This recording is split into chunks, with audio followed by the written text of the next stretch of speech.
You erect that bad boy wherever you want, son. Oh my good golly on. What am I looking at? One and all, welcome back to for action. We are back in on the team format. $1,000 on the line in Fields of Blood here. Liu Tao versus Ugly Cat, game number 2. And we start off with Liu Tao looking to get back in it in a perfect way. Zhuge knew maybe, or maybe this time he'll accept the ways of the cat, but there's usually making an appearance, and what a way to begin it. Triple berries, double gold, and stone. This is why you RNG flip coined this on Rocky River. He could have had even more food over here. Get your numbers in. How many is that? I can't be asked to do the calculations today. Most of the time, I'm the one doing the maths. One of you can do it. I love all these people like, yeah, you can cap the game at 240, 145, all this kind of stuff. Then there's the people going, I can cap Age of Empires 4 at 75 frames. Hey, I'm going to teach you how to build a PC, because we're going to be aiming to cap our game while streaming at 140 plus easily. So, what have we got Civ-wise? We've got Chamber of Commerce? No, that's not being done on the other side. That's greedy as all hell from Liu Tao. So, they've gone for the greedy route. Trade being set up on one side. Where's the aggro coming from? That's a lot of pressure onto the Ayyubid player to provide protection then. Because yes, he's going to be building Desert Raiders, but you could easily be seeing double Knights from the other side. A rush into Age 3 would give Byzantine access to the Onimusha. Onimusha, of course, aren't going to do that well against Desert Raiders, so I guess it's not too bad. I do think overall this feels quite greedy, what we're seeing, though. I don't know. Does anyone else kind of look at Chamber of Commerce and wonder why you ever do it, right? Like, I still feel that way about Chamber of Commerce. Okay, here's what would convince me. And feel free to flag me if it would be broken. But, like, compared to School of Cavalry, it would make sense if you got Merchant's Guild in Age 3 because of it. And sorry about that, guys. Let me get rid of the... Why does it keep doing that? There we go. It makes sense to me if, like, you could get Merchant Guilds in Age 3 instead. And you didn't need to go Royal Institute if you made this choice. Then it has some flexibility to it. Because otherwise, yeah, you get some free traders. But School of Cavalry is just so much tempo you give up. The production speed is well on all of your cav buildings. Pretty ludicrous. The Medigarden, what was it in the end? It's got disturbance of the peace right now, right? So this must have been... I want to say about 160 resources, right? 50 gold, 25 stone. Let's check the food count in range. It's got the 6 there. Caught all the 6 there. And then it caught, I think, all 8 there. Good God. So that ends up being 20 times 6. That's 120 food. 120 food. So you got 195 resources from this meditation garden. Absolute jackpot. Kind of wild as well, right? Because with the assistance of his allies, it's not like they can just camp there and burn it down. And yeah, we've got a lot of scouts coming from KJ. Makes sense. It's a cost-efficient way of trying to disrupt it. Awkward to do it against Desert Raiders, though. We'll switch and shift away just in time. However, if they go range form, they could snipe you. All right, we're going to hit the speed up a little bit here. I'm wondering what we're getting on the other side. Warspite, he's done the same as last time. He's gone for the multi-TC build. What is up? The future is ours. Thank you very much for the resub, buddy.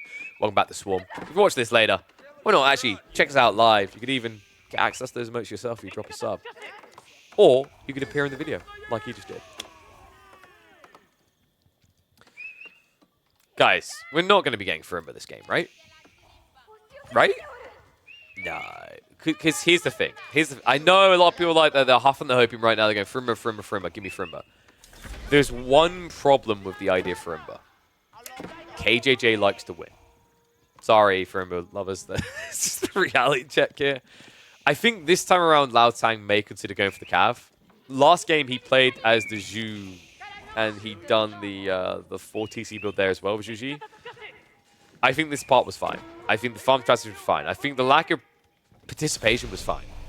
The issue is the way he participated. I just don't think Zhuganu works that well here. And with this matchup, either, I don't see it being that valuable. But Furimba, so in team games, I think Furimba can work. But you are a liability. So it's all about just getting to a point where you're useful.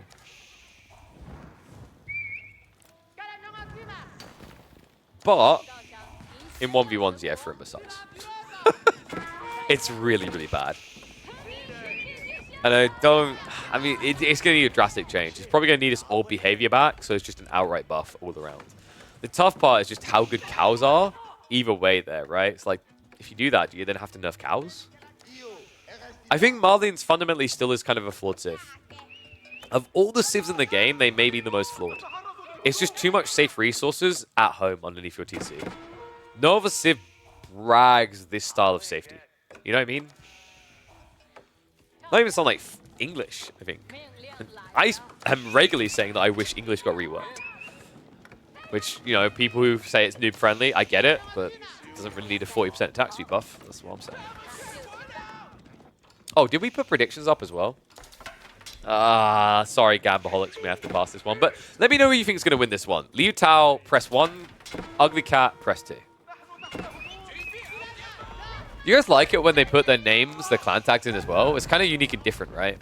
It's just a shame the way the replay system works is if these players now change their names after the fact and you watched a replay later, it would update to whatever. It's sad when I kind of catch up on tournament games and I'm watching Buster McFilibuster or Wiggly Toes 917 or Orangutan. Actually, in fairness to Marine Lord there, he only uses the orangutan count on ladder, right? So he always keeps the MA.MarineLord account. So we got one. We got a lot of twos. What are the win conditions? So I think the win conditions for Liu Tao is survive. Because the French player is in kind of a weird position. I mean, he's starting to scale knights quite well. Actually, like, wait. He's caught up. I'm kind of impressed. However, with the only moves already coming like this, they should be able to defend. Actually, I think Liu Tao is surprisingly okay, despite the greedy choice by France. It's kind of worked out. Like, despite the greedy choice by the Zhuji as well. I don't see a world in which Ugly Cat punishes. So Ugly Cat now has to look to the late game.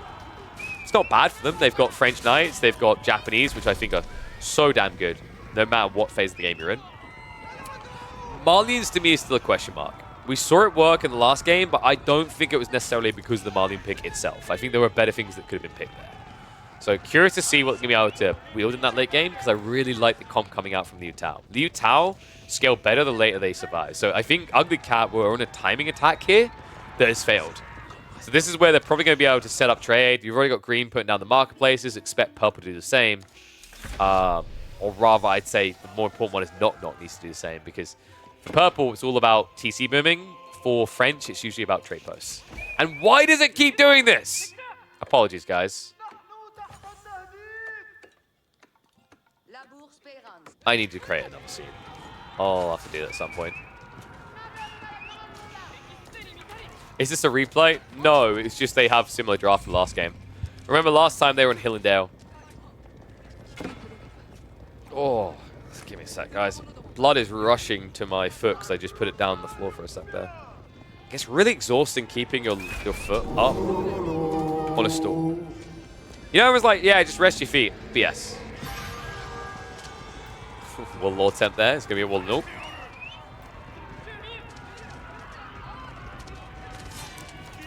Oh. Kind of surprised I didn't get a phone call today, actually.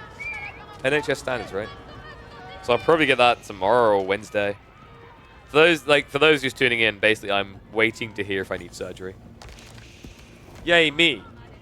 Now, surgery sounds really scary. It is. But the upside is I'll be like a transformer, a bionic. So I guess that. Actually, I don't think I'm even getting the bionic treatment. Pretty sure they're just going to stick a bunch of screws in. All right, high trade house on the way. Get your numbers in, because this one actually looks quite good. Considering the tree line, he actually chose the perfect time to start shifting into it. Metal plate, man? No, they don't do metal plates anymore, apparently.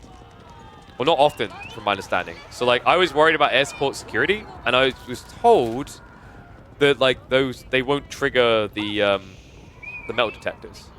So I think they use something else now.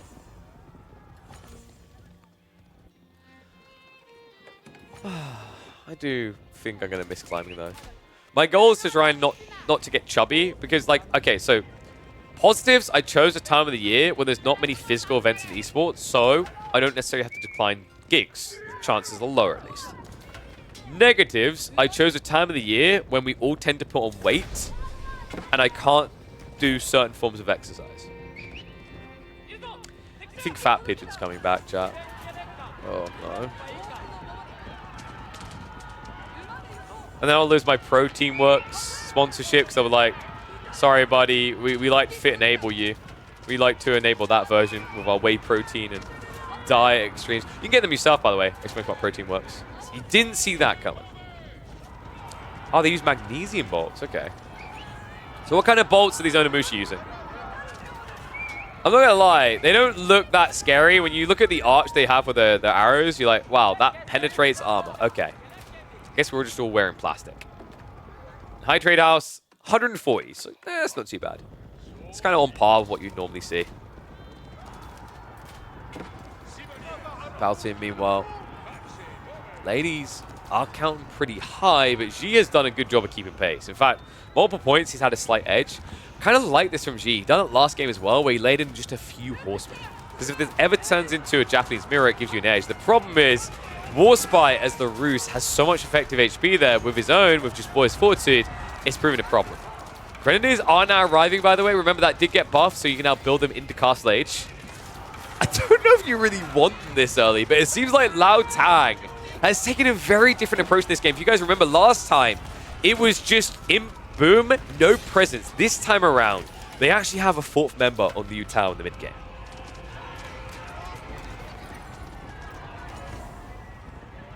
Oh god, my foot. Ow, ow, ow. I'm starting to realize I probably should have taken my painkillers. I'll get them soon enough. Behind this, we've got, what, 3 TC Japanese. Trade hasn't been fully set up, but it's coming now. So QF is really getting deep into it now with the corner trade. That's already starting to develop as well on the south side. Blue and green. Purple also joining in. Damn it, my foot. All right. I'm going to try to survive until the end of this cast. But the painkillers have worn off. So if I become a little bit delusional... It's not the pain, it's just the injury. Desert Raider count getting pretty good at the moment. Love to see that age 3 coming in soon for Takian. I think it's really important to get those upgrades through, and yet he's gone Desert Raiders this early. A little bit surprising, actually. Normally you want to wait until the age 4 where it gets the most wallop. He does at least have the potential to go, say, Adabegs afterwards, though. Could be really impactful. I think logistics is kind of underrated here when you've got 4 players that you can assist. Then again, when the armies are this big, it kind of just feels like everything dies too fast for side healing to really matter.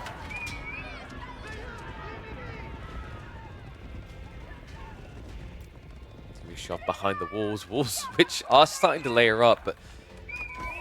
I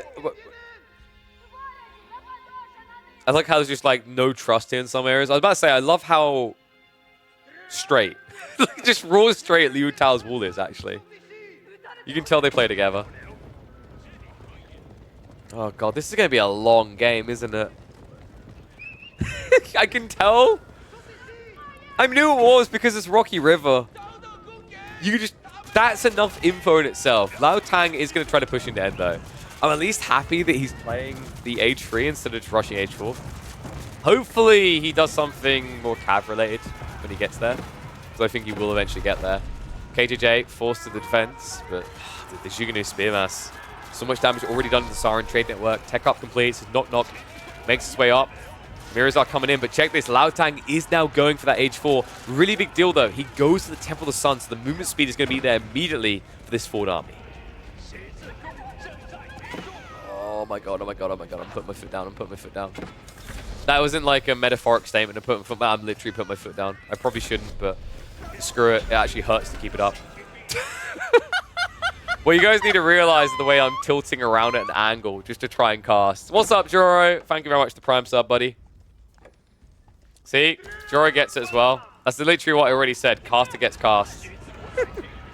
I literally began this stream by going, I am now better than 99% of my fellow casters because I am a caster in a cast.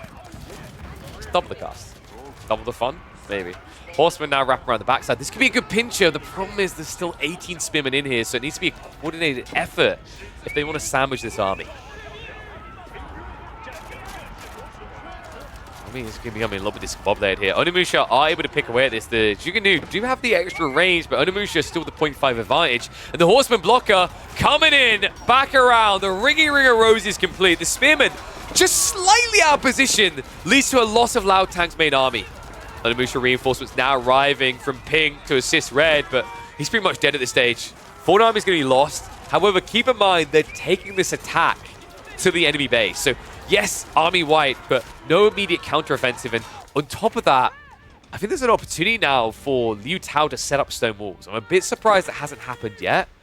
Could end up being their downfall, because at this stage, 20 minutes in, funnily enough, is all it takes to you to arrive at a stage where everyone's ending up pop blocked because they've reached 200 max, and you need to look to protect yourself against flank raids. Could have been a caster and a cast and a cast that rep. No, dude, don't get me started, because I almost was. I think I talked about this in my Rebel Warlord breakdown. I think I almost killed myself in that castle. They needed to be on the show, and I was up on the walls, so I ran the long way around, and it was really dark. And they have these wire protection things that are also kind of meant to be trip protectors. And one of them was on the edge of the stairs, and I ran around, and because of the railings was at a weird angle, I tripped and almost went flying on a stair decline that was at such a weird angle that you could have probably went flying over the crenellations or into the courtyard. I grabbed the rail just in time. So yeah, I mean, I guess maybe this climbing accident injury was bound to happen, because this is, you know how it works, right, guys? When you dodge an accident, it's like Final Destination logic. You gotta still be got somewhere, right? It's not gonna kill you, I think, but it's gonna get you. Just like these raids. There's only so many times you can let them burn down the walls before they're gonna break in and do some damage, and we're starting to see that now. Knights arrive on the east side. Good buffer back coming in from Knock Knock. However, the west side is the bigger problem here. Mass Desert Raiders and Onimusha is not something that Ugly Cat are ready for.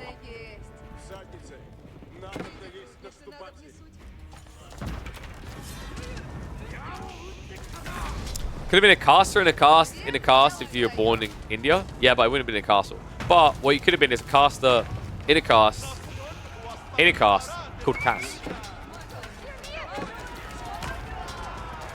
Some defense now coming through. Warspite to the rescue here, but he's going to need some assistance. It's hard to hold this back on his lonesome.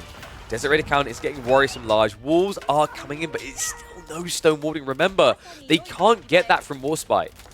He's not going to be going Spaskar, no doubt about it. So with high armory there, it means someone else has to come all the way along to create stone walls, or he's going to become a liability.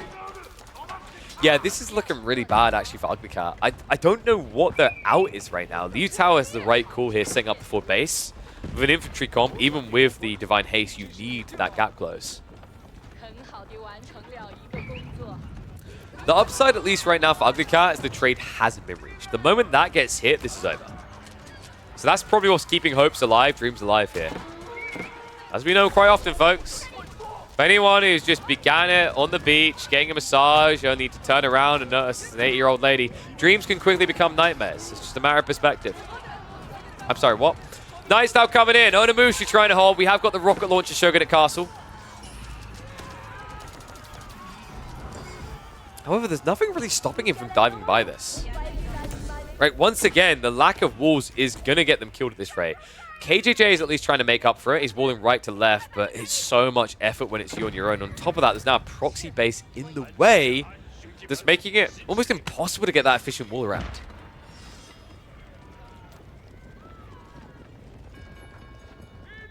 Backside of this.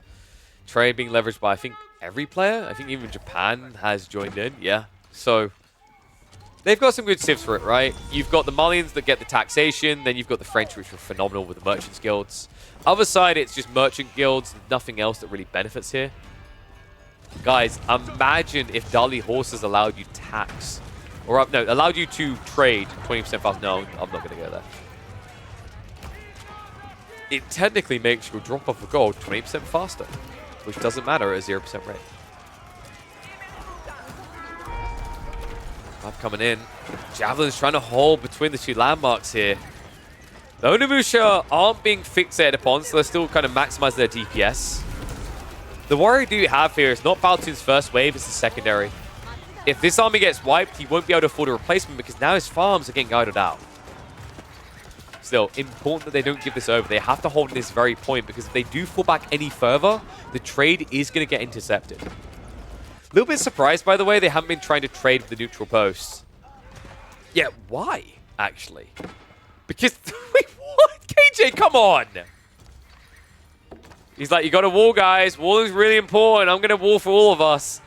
Yeah, could you learn to gate, though? What? Oh, man. This is like the most griefy point of their setup. I feel bad for him because KJJ has actually been doing the important things for them. He's been doing the real walls. It's funny, though, because with the way they've been moving, you might as well have just been going to the neutral trade post, especially with the stone walls now up. Shove back begins, though. KJJ has started to arrive with the hand cannoneers. Streltsy also added in. Now, this was something we did highlight in the last game because the drafts are very similar, and it holds true here again. Japan, Malians, Rus, these are all very good gunpowder civs. On the other side, you haven't got much. Ayyubids are subtly okay because of the fact that they can get the Mamluk's Bravery, but they're going to want to build Deserts. You only have Japan. And on top of that, you have a civ that can't even build good gunpowder units. They're stuck with just the Grenadiers. So if this starts to turn into static fights, I get really worried for Liu Tao. They need to find a way of spreading the map wide. They're better when they're mobile. Shove back beyond the fold again. Initial wave arrives. The Knight should be able to get them all the way home. Bombard comes out. Wishes it wasn't born at this stage. Streltsy just making sure the gap closed on top of enough units that they will get that stat deployment. So snipe out successful. Ford Army is going to have to fall back. And all of a sudden, when this game looked borderline over, they find what they need to reclaim home. They got a lot of recovering to do though, right? We're talking about, what, 550 eco. They're not too far behind by about 30 maybe. They've got the military lead. Right now, though, it's more about positioning, right? Like with these forward landmarks, there is a growing risk that Liu Tao could try to creep for a Sacred Site victory. It's not easy, but with that Red Palace placement, it is in the realm of possibility. I don't like this, though. Well, I like this and I hate this. I like this because it's not just a GG stomper. I hate this because that means I'm further away from getting my painkillers. I'm not an addict, okay? I can stop whenever I want. Just don't want to.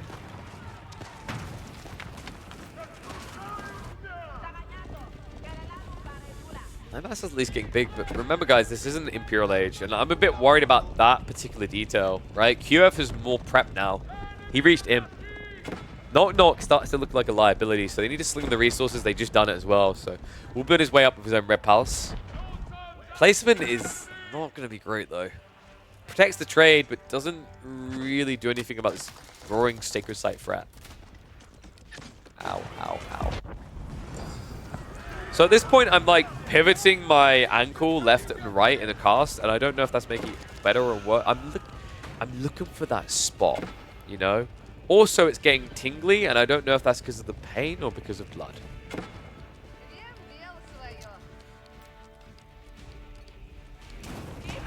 Anyone who hasn't been watching the stream and understands the whole context right now is like, what the hell is happening at KP? I'm not dying, I just feel like I am. Nice counter-offensive. Full base is being deleted.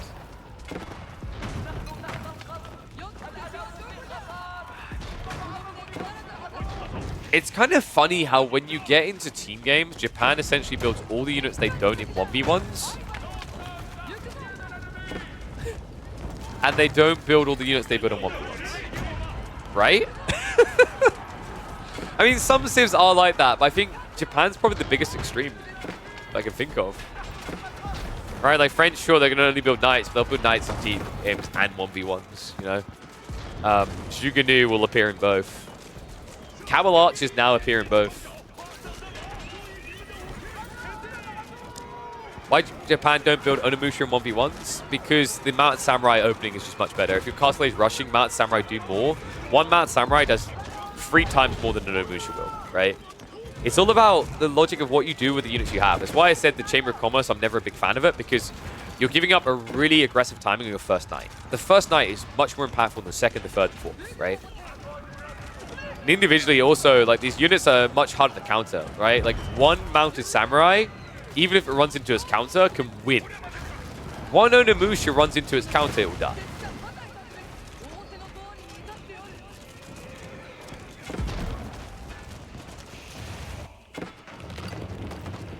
What other civs do that? I mean, Malians, they kind of build things that they build in both. Yeah, it's just Japan. I feel bad for Japan every time, right? It's like, it's a weird civ in that you can't keep nerfing their castle options because you aren't buffing their feudal options. Not the way it needs to be. I think the issue that still remains for Japan is the feudal age feels weak economically. That's where they struggle.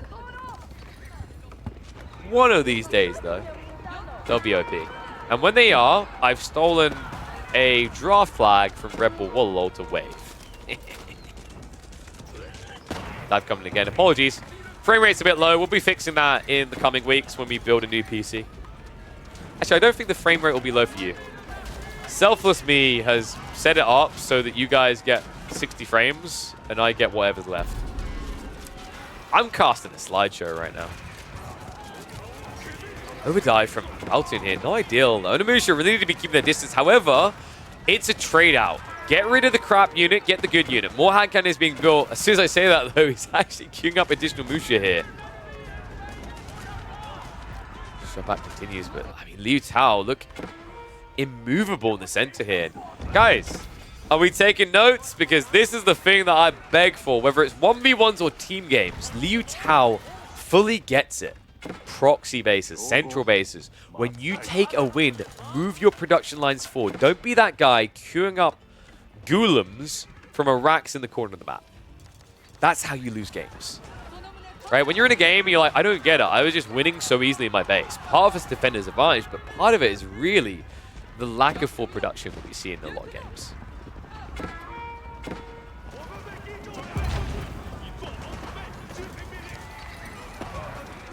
And the overextension again. This side we have had some breaches coming through, but no cheeky attempts to get around the flank. And I'm a bit worried. Yeah, you can see Liu Tao thought that they were actually trading the neutral trade post. They got to be thinking this is great, now realizing they're not, because there's a lot of extra resources being left on the table, right? Look at this, 183 gold per trade compared to 140.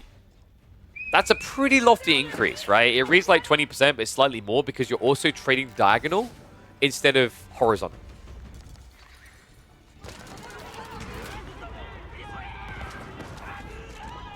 I want to lose games. That's true. We've seen you in free course. But you lose them in style.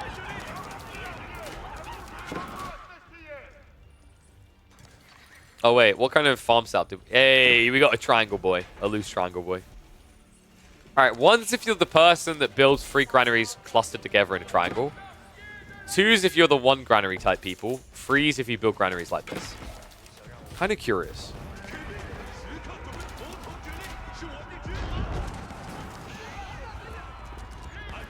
One, I knew you'd be one of those lazy triple granary boys. I think the triple granary slapped together is more efficient for the initial farms, but less efficient once you've set up like this. And then this is better when you don't have enough Imperial officials, but I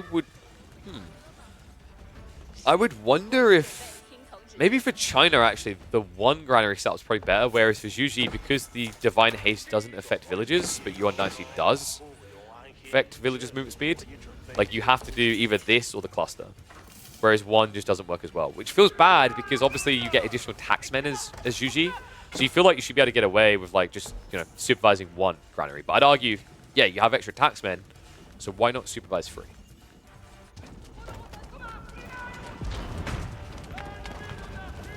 Have you seen the statistics that Corvinus did with granaries? No. How long ago was that? I'm sorry, but if it's not a NASA scientist, alright. Yeah, the numbers may have changed though.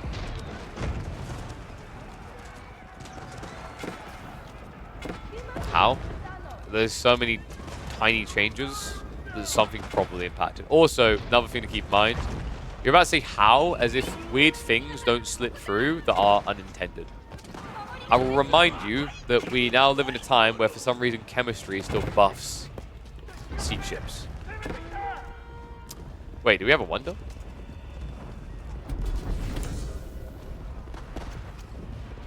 We might. Lao Tang is saving up big. Someone needs to take Age Moves role. It's a shame he was pushed out. I mean, it has to be Wonder. This map returns more Wonder plays than I think any other map in the game. I've said before it's Hillendale, but Hillendale just doesn't appear as much as Rocky River anymore. Yeah, so we might have a Wonder race, actually. Knock is starting to save up. He's much further away, so they need to do something fast before Lao Tang is able to get away with this. And Musha are going to try to dive in, but even a Palisade will keep them back long enough for reinforcements to arrive. So this is the point of the game I was talking about, where like you actually should have just built Farimba.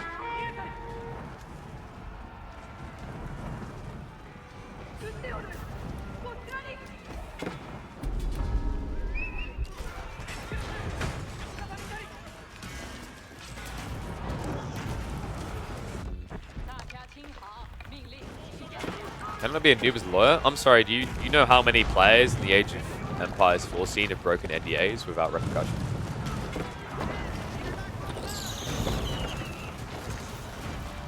Let me think on that one for a little bit. Nice, now charging in, so it looks like we denial the keeps. A nice shove back here. They need to be able to address this red pass though. We've got bombards moving in. We'll start sieging. Portico is just showing up for a participation river, not really doing anything right now. Might get a breakthrough soon here, though, because it feels like there's been a lot of tension on the west side. They're trying to draw it towards QF. Sure, Knights are solid defenders, but they're better leveraged when you're playing on the other side of the map because they can arrive and reinforce at a better rate. And there it is. Lao Tang, Wonder Online. Enclave of the Emperor has been erected. Plan's going to have to change here for Ugly Cat if they want to draw this one out in 2 games with a clean sweep. Right now, that seems difficult, right? Yes, they've reclaimed their base, but at what stage have they really looked to threaten on the other side? The walls have been good enough to stop them, but now we've got the sneak-ins coming through. Warspite able to shuffle in on the west side. Keep drops as well, so a little bit of consolidation in the area, and a blocker to the trade. So, not the end of the world, because remember, they have still got those corner markets they can just shift across to. But it does remove some of the value they've been getting, and that's important considering that QF has no gold in reserve. Oh my god, what happened? Villagers now just trying to rush this up. Horseman diving in to try and counterattack it, but Dekin can't do this on his own. Meanwhile, other side, we've got some interception on trade as well, as Lao Tang is starting to dive into the base of Baotoon once more. But nothing strong, nothing everlasting. Access points will be kept open here, though. The castle is going to get denied in the center. Knock, knock. Now knocking at the door. With the assistance of KJ, they are going to find a way in. The problem is there could easily be another stonewall layering coming behind this. So far, not the case. But I think he's now deleting some of the farms. Yeah, so he is surrounding the Wonder. It pains him to have to delete and rebuild the granaries, but it is what it is.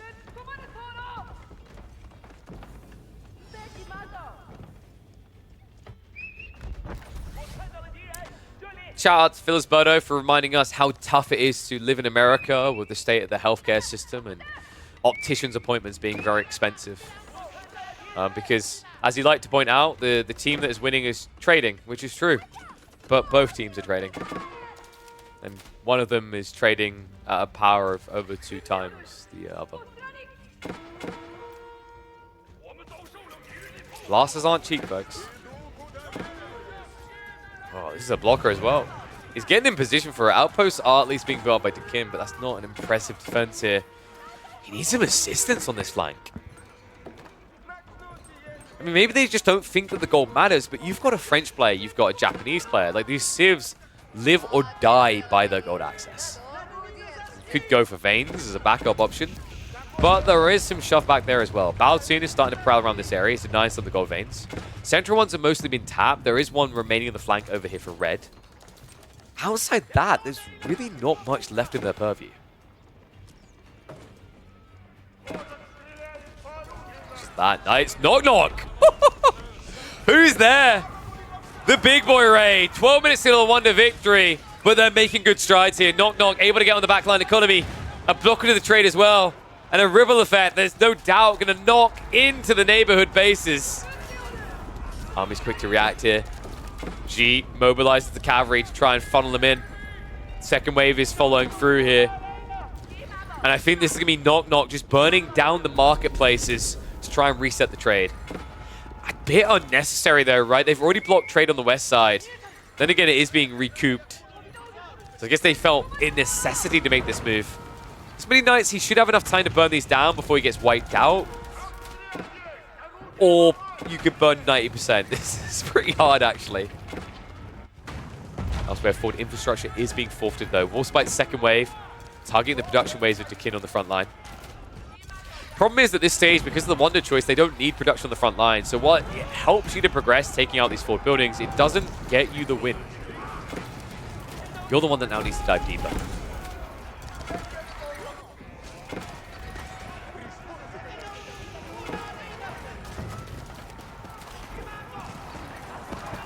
Is now arriving on both sides. Now, we talked about this actually. He hasn't gone for it, but if the king goes to the Mamluk's bravery, you have this pretty potent hand cannon unit with the Ayyubids getting a 20% buffer on damage.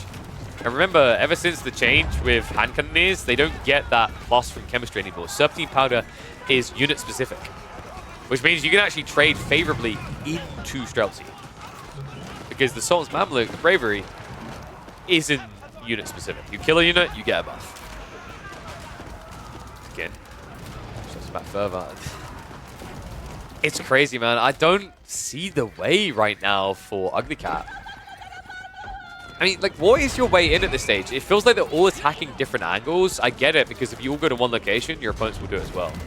But no real ground's being gained. I think this idea of intercepting trade was cool about 10 minutes ago before they had a wonder.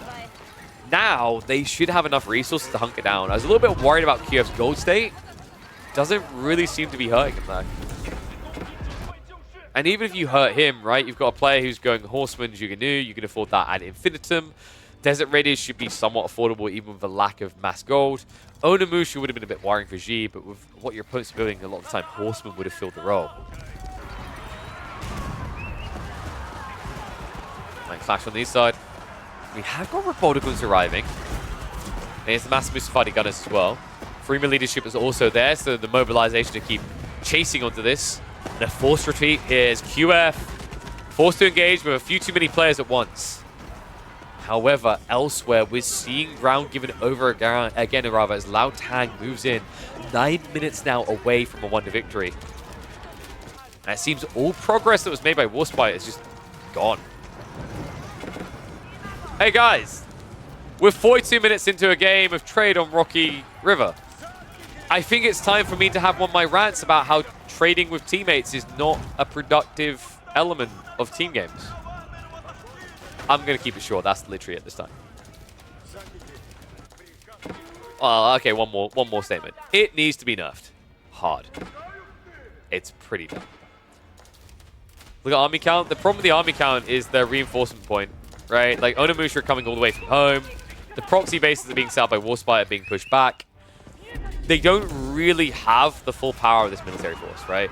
A lot of time now, because you're leaning to Liu Tao's side of the map, they might be 170, but then they'll be fighting into, say, 210. It's a slight edge, but it's not an overwhelming lead like we're seeing militarily. There's just so much ground still to gain. The upside is if they do start to push this fast, there's no stone walls, but I think that's, yep, now changing. I mean, credit to him, Knock Knock is always aware of it. He's been supplying cannons to their army the entire game.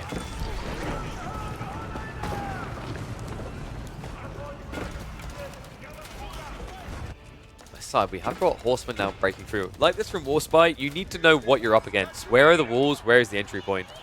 Right now, if you look at their vision, you can see they're playing a bit blind. They haven't seen this area in the map in a very long time. The only way they've approached the third that belongs to Liu Tao has been on the far left and far right to intercept trade.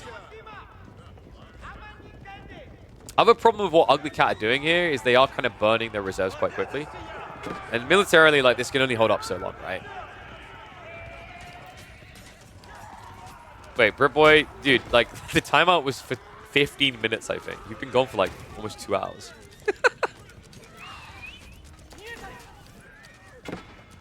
So I'm going to try to distract, but I think the rocket launcher town center should be good enough on its own. Knights, in the meantime, are going to gain some ground here. Would gain more if they actually protect the hand cannoneers. Mustafa Gun has left the front line. Not an ideal situation. The Robotiquins also was stopped when it came to production there. A little bit surprised we didn't get more of those, considering they look quite effective. This is going to be close, guys. I can feel it. We're 6.5 minutes away, and they are now starting to make some progress. The problem is they basically need Warspite to get in and distract. Dekin, every time he arrives in an extra wave, things kind of shuffle back towards the midpoint. So they need to bog down the Ayyubid player over here, but then also shuffle into the economy. If they can stop some of this trade, that's where the real progress is going to be made.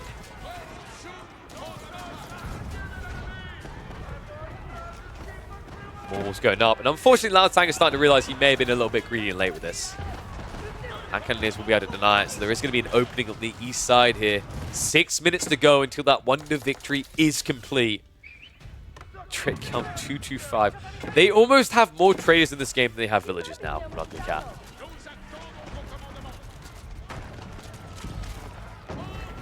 Military lead has still been maintained throughout all this as well. What is going wrong here? Well, QF apparently just feels like the Knights aren't good enough, so switching hand cannoneers, but one warrior I have there is who's providing the front line. Looks like maybe it's on Dekin, but Dekin is bogged down in that war on the west side. Wait, did I just see that right? Wait, what? He went trade wing. What?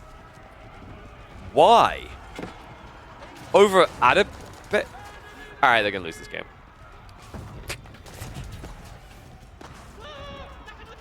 I'm struggling with this one hard, chat. Why? I guess for the wonder? That's the only reason it would make sense, right? Is it's an efficient way of trying to like exchange gold into the resources for a wonder. That must be why. That's kind of cool, but also you've crippled your late game because you don't have Adabex. Might come back to bite you in the butt because they're already shuffling through. Rams are on the way. Horsemen on the way. They've got, what, 2 Shogunate castles here? I actually love this. Double Shogunate castle. They haven't got additional keeps nearby, though. So pretty much a weak defense on the east side. Strong point defenses on the west. Which is worrisome considering the Ugly Cat are coming from the east. Say that. Apart from Warspite. He's getting so much ground. Okay, Warspite has flexed his 1v1 on the west side here. It's kind of cool when you think about it, right? Because Horsemen are one of the best things that Roos can build into in the late game. You're up against Ayyubid's massive Desert Raiders. They have to pivot off their comp. Rams are going to start marching in the Shogunate Castle. 13,000 HP is not an easy kill, though. Going to take a while. Villagers quick on the response here to deal with those Rams. More troops are pulling back, and that might mean more ground gained. However, it's between a wave here, so unlikely to see too much progress out of Ugly Cat. They only have 3 minutes and 30 seconds left until a wonder victory for Liu Tao that would force a deciding game in this elimination set. That's a discount Great Wall Gate. Wait, guys, no, Blitzkrieg isn't wrong. Guys, if you put the Grenadiers on the wall, you have a poor man's Great Wall Gatehouse. Boom. Okay, someone needs to go do that strat, thank you. I would cast the crap out of that. That's, do you know what that is? That's 2024's version of discovering you can put longbows on walls. Am I the only one looking at this still unconvinced? Like, it's 3 minutes to go, and it's almost like all the progress is halted for Ugly Cats. Another big problem I'm seeing is, you know, Onimusha, hand cannoneers, they're making some progress here. Bombards are moving up, so maybe this will be tight because there's a gap again. Oh my god. Alright, I'm calling it. If they win this, If they stop the Wonder, it's going to be down to about 10 seconds. We're at 2 minutes and 20 seconds on the Wonder to go. Byzantine starts to march into the choke points. Second wave being bolstered by G. A lot of these horsemen are wrapping around with Onimusha now. This could be a big backstab. If Byzantine loses this army, he will not have time to replenish. It will take too long, right? He's running across the map. And the backstab does come in. Horsemen connect straight away. Anything they touch, they're going to get bonus damage against. Onimusha follow up as well. Hand cannons from the side. He shuffles north side, but he ends up leaving his HCs behind, so Onimusha will live. But the premium unit, the pop efficient unit here is going to die. Shigadu barely able to get away. Only a handful left. Knights on the east side from blue. Looked like they were starting to win, but remember, yellow has a lot of hand cannons here as well. We are just 1 minute and 30 seconds away, and the UI has had a heart attack again. Apologies. I think this is it, guys. Damn, what a way. Liu Tao, ballsy close. I love the fact that Ugly Cat kept this competitive. It looked like, you know, if they just had 5 more minutes, right? The way that Warspite was playing this flank, I think that would have been a deciding factor. But it's too little too late. We're 1 minute away now. Onimusha can ride as deep as they want, but they don't have the ability to break through the walls. What they're missing right now is rams and cannons. Those rams and cannons still feel like they're a mile away.